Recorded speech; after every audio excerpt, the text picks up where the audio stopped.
Hey everybody, Hello, hello. welcome back to our look at the Dragon Quest series. Yay, one of the best RPG series of all time. Way better than Final Fantasy. I actually kind of agree with that. Yeah, I mean, based on what it's become. Although I'm excited for Final Fantasy VII Remake. Even though I am excited, I kind of agree with that sentiment a little bit. Let's not get that far off track. Let's Sure. let's talk about Dragon Quest. Dragon Quest! Final Fantasy VII doesn't have to enter every conversation about JRPGs. Did you know? I got a quick shout out to the company Bitmap Books. Go look at their stuff; it's amazing. Bitmap Books. But I got a book from them about CRPGs, which are Western computer RPGs. Okay, I've heard that term, yeah. Yeah, I mean, it's your Ultimas, Right. it's your so on and so forth. Final Fantasy VII got a segment in there to talk about it, to review it. That's terrible. I hate that. Because it did get a computer port at one point, and they say, now we're allowed to talk about it in this book. Like, okay, first of But all... that's not the spirit of what CRPG means. And the whole context of that book is giving you the history of these series and everything. Right. That's the only one that starts at 7 and doesn't go any further. It doesn't talk about 1 through... Like, That's very weird. you can have a discussion about RPGs without talking about Final Fantasy VII, for the love of God. Yeah, especially CRPGs. That's not this. That's not what a CRPG is. A CRPG is like Baldur's Gate. Yeah, more frustrating, too. I'm not trying to make a controversial statement here, but it is We have totally derailed this conversation. Please go on. it is not out of the ordinary for people to claim that Planescape Torment is the best CRPG. It generally shows up at the top of these lists. It's generally accepted. I will take your word for that. Yes. I'm not Okay. saying definitively it is, Sure. but widely accepted it's up there. When it gets to Planescape Torment in the book, it continually compares it to Final Fantasy VII for some reason. Okay.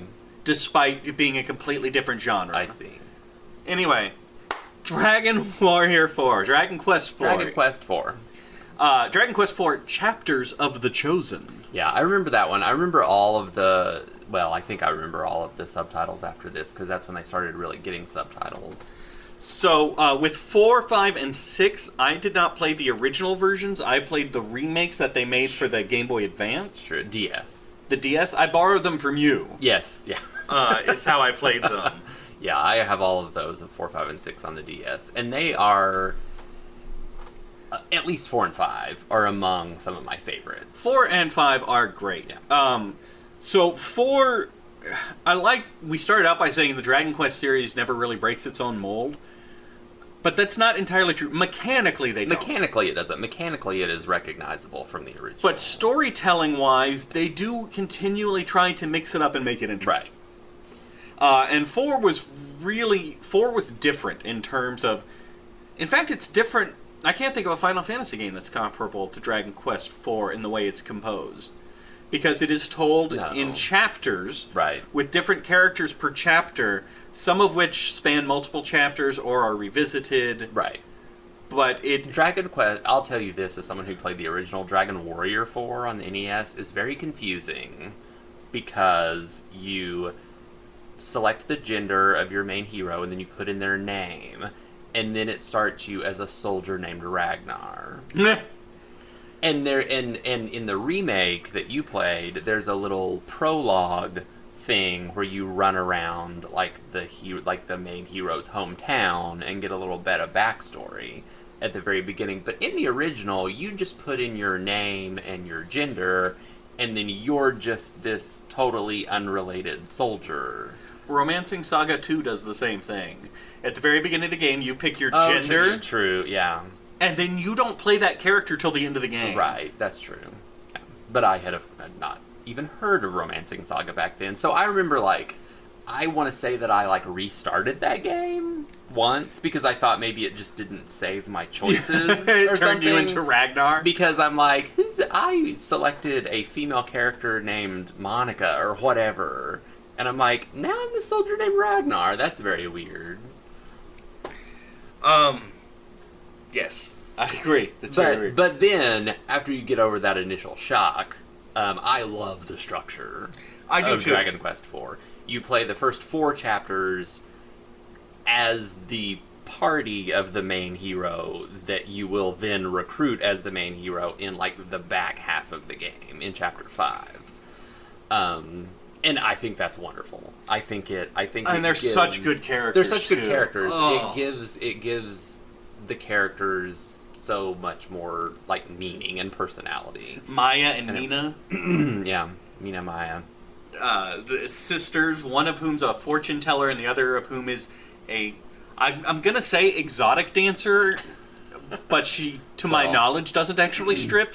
She doesn't. But all of the dancers in the Dragon Quest world are exotic dancers that just don't take their top off.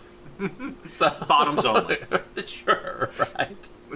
Bottomless dancers. Yeah, that was, obviously, you know me, so that was my favorite chapter. Yeah. You know, the chapter that really stuck out for me, and this is going to be one of those weird Jeff things, I'm already anticipating... I already know what you're going to say. What am I going to say? You're going to say the Tulun chapter.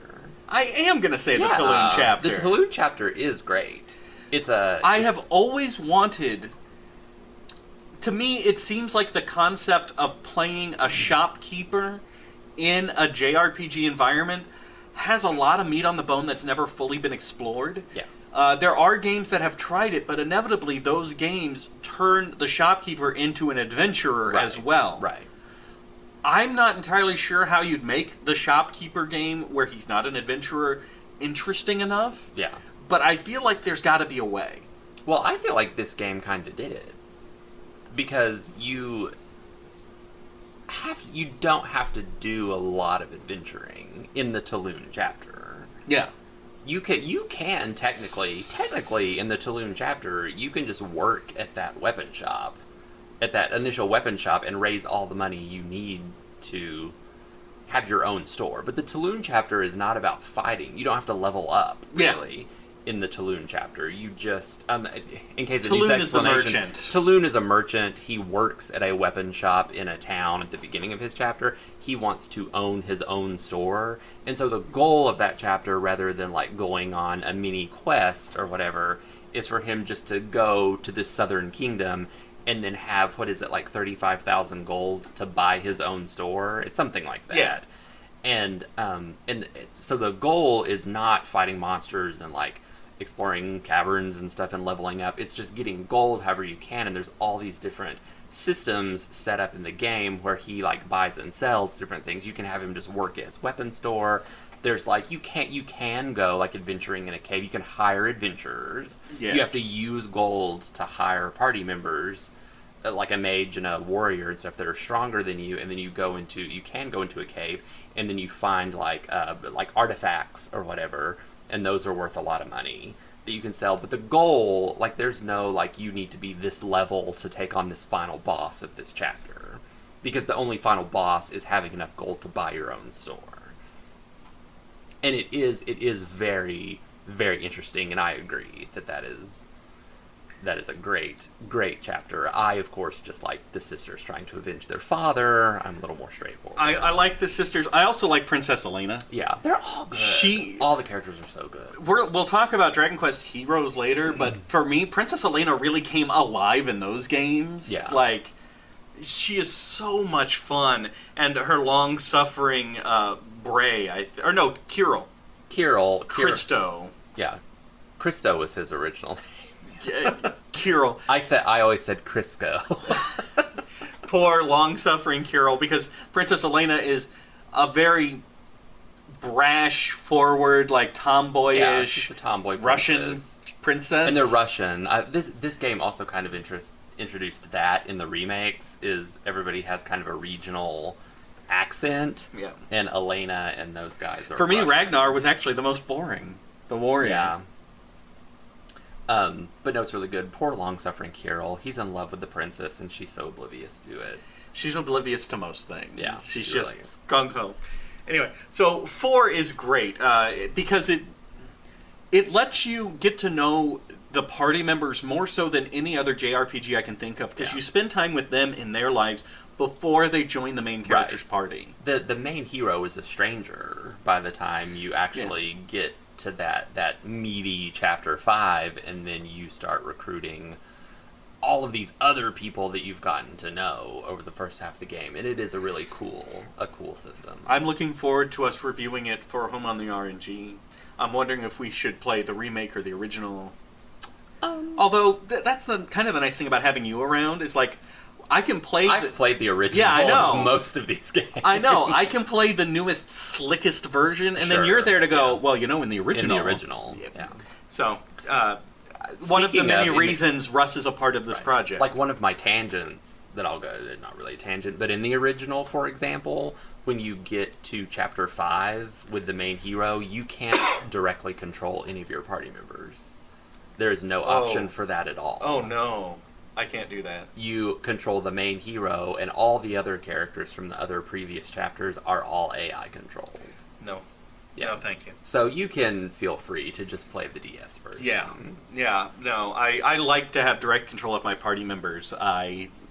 One quick tangent. Remember when Persona 3, you couldn't control any of your own party members? Yes. I hate that too. So we're going to move on to Dragon Quest V, Hand of the Heavenly Bride. Hand of the Heavenly Bride. Of all of the Dragon Quests, I want to say like pre-8... Sure. This is probably the most well-known, or the most talked about. It's the most talked about now. I mean, it was originally... The most iconic? Iconic, sure. Pre-8, because 8... Dragon Quest 8, and we'll talk about it when we get to it, but for those of you who don't know the Dragon Quest series as well, in the fandom, Dragon Quest 8 kind of has the reputation of Final Fantasy 7. Yeah. It's kind of modernized the series in a lot of ways. It's still totally recognizable from the earlier ones, but I just mean in terms of that's everybody's touch point. When a lot of people when they think Dragon Quest, they picture 8 in their head. 8 was a big showpiece compared to. But before 8 came along, I feel like 5 was the iconic one. I mean, I don't think you're wrong, but because 5 and 6 were never released outside Japan. No. Until they got remakes, a lot of people didn't even know about Dragon Quest V until the DS era. I agree that from what I understand in Japan, yes, Dragon Quest V was had the most notoriety and was one of the most beloved. Hand of the Heavenly Bride. Well, I love the basic concept of 5, which is you are not the prophesied hero of legend. Right. You're his dad. Exactly. Yeah. But you start out the game as a kid. Right, you're a little boy. You're a little boy. Your dad. Yeah, and through the course of the game, you grow up. Eventually, you get married, which we'll get to in a second, because that's a big...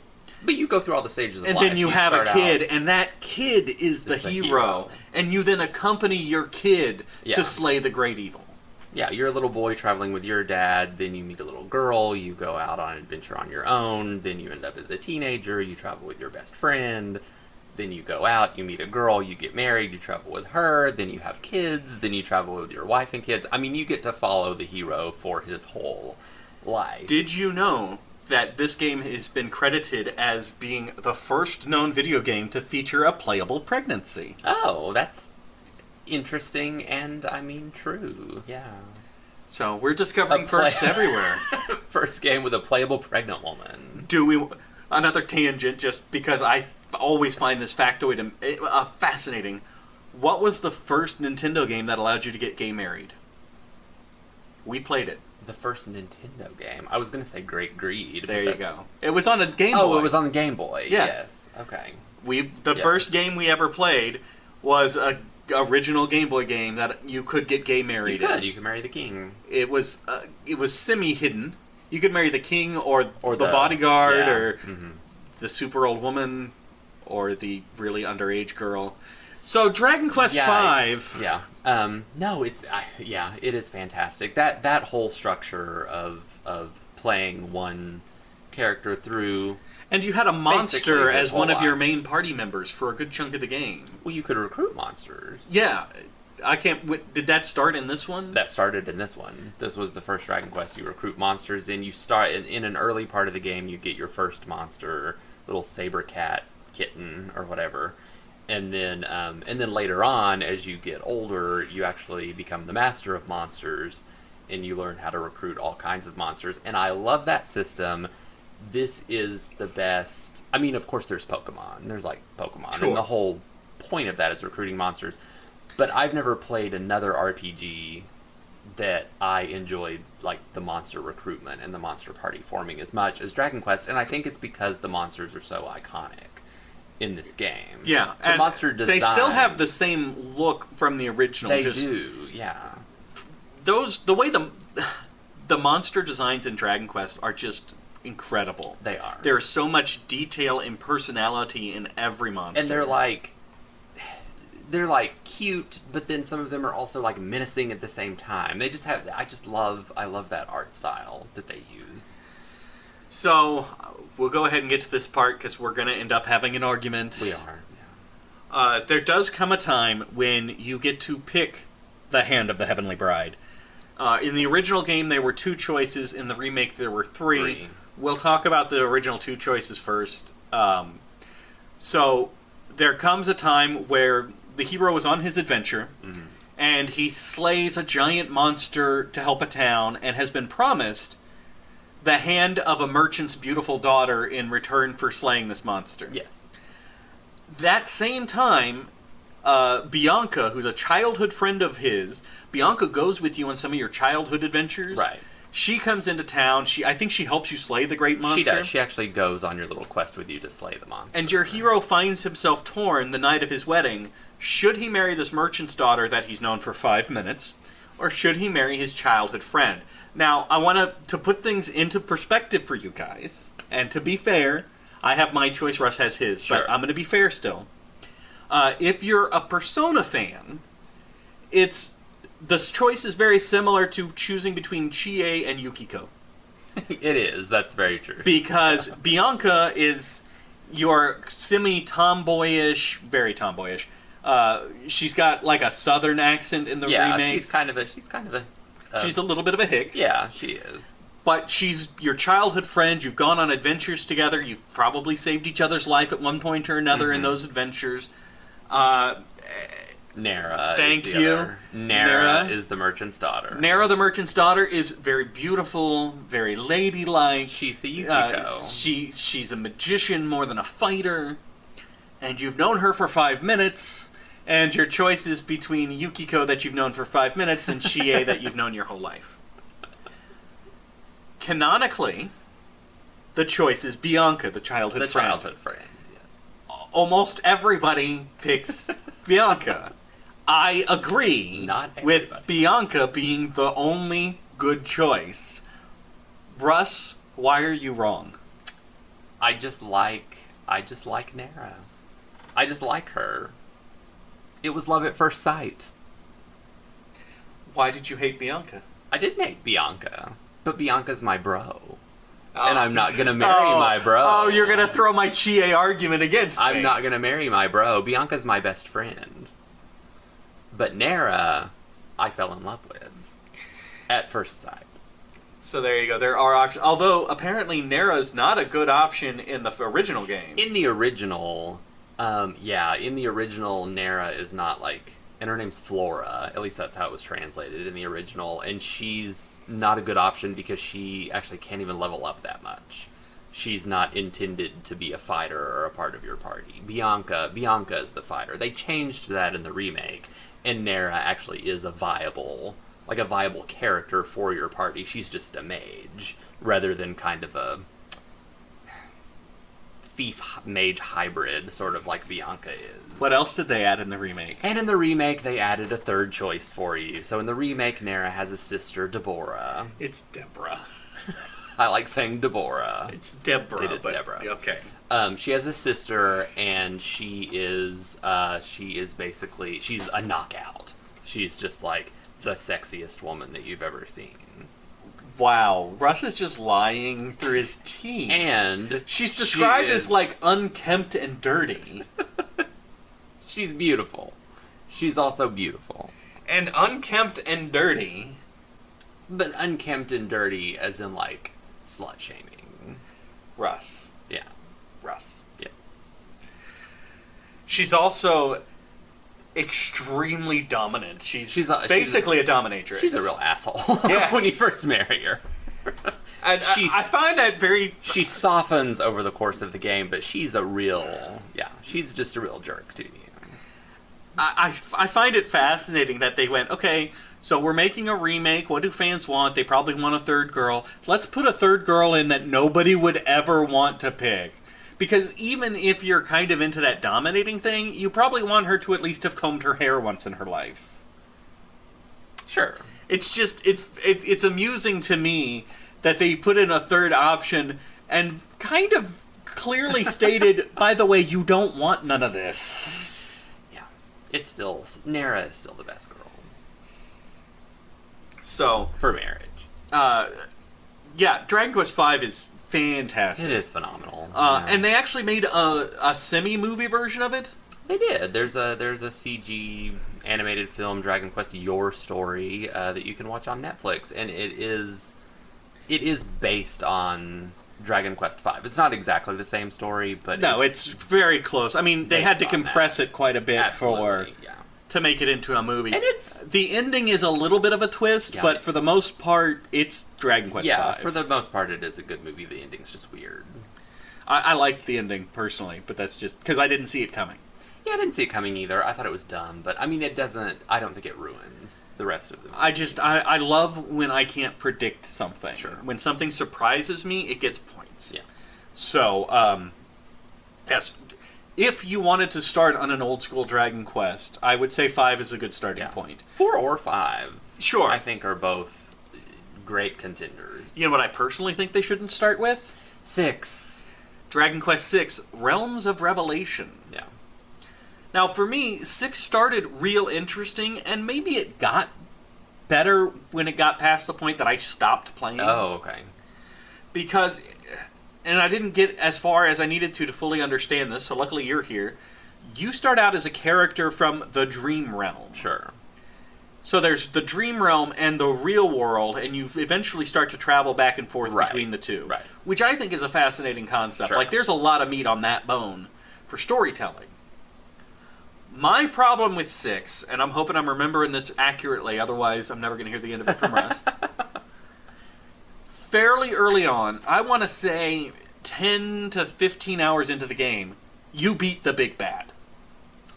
Sure. You beat the world-threatening bad guy. Mm-hmm.